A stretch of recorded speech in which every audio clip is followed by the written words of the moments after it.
Thomas, literally just minutes after winning the Masters here, it seems like it happened so fast. Has it set in yet? What's happened? I don't think so. Right now I'm still shaking, and it's just I'm just incredibly happy. This is dream come true, and honestly, with the last couple of years in mind, I probably was starting to doubt it a little bit that it would ever happen, and it's just wow. Obviously, this is the first time you've won over here in the U.S. You said you started to doubt it a little bit. Did you ever have any thoughts of giving up the dream? Well, at some point you have to make a living, and during COVID here, when we couldn't bowl, I started to do a couple of part-time jobs and was thinking about going out and having to find something more.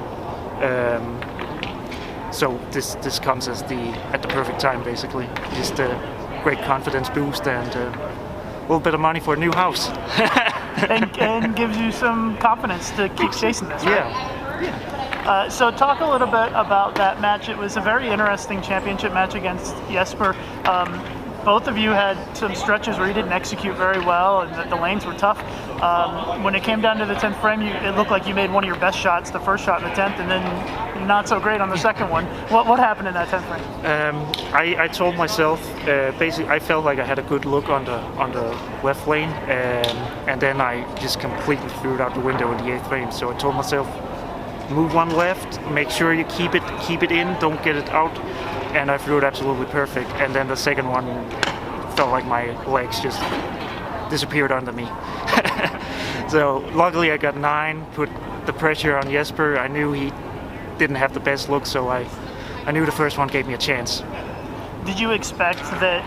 Obviously the lanes were tough all week, but it was a pretty low scoring show. Did you expect that when you guys got out here and did some practice? I actually felt like when we practiced before the first match, they felt easier than they had all week. But with Jason throwing a urethane, that one match, they definitely got tighter. And I think Spencer and Jesper both being on this pair didn't help Jesper out at all. So. Yeah, obviously you and Jesper have bowled against each other quite a bit. I would assume you expected that he would shoot more than 170 against you. Yeah, indeed. I think this is my first time I actually beat him in a match that mattered. So it was awesome. And again, it's just one of those weeks where things went my way. And you need that.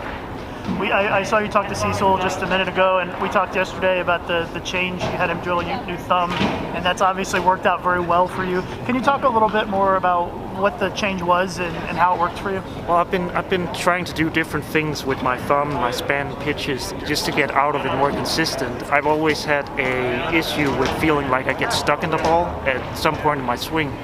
And I talked to Cecil in Florida, and he drilled me a new thumb with a different oval angle, and I told myself, well, just don't bevel it, just put your thumb in and try to practice with it. If you need to bevel it, you can do it later, and I haven't touched it since, so it just allows me to relax and get out of it every time.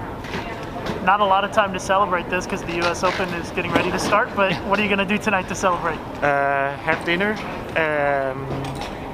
have a good dinner with my roommate, and he's in the PTQ, so root him on from the room and just enjoy the moment. I'm guessing I'm probably going to have like 150 messages to go through, so that'll take a couple hours too.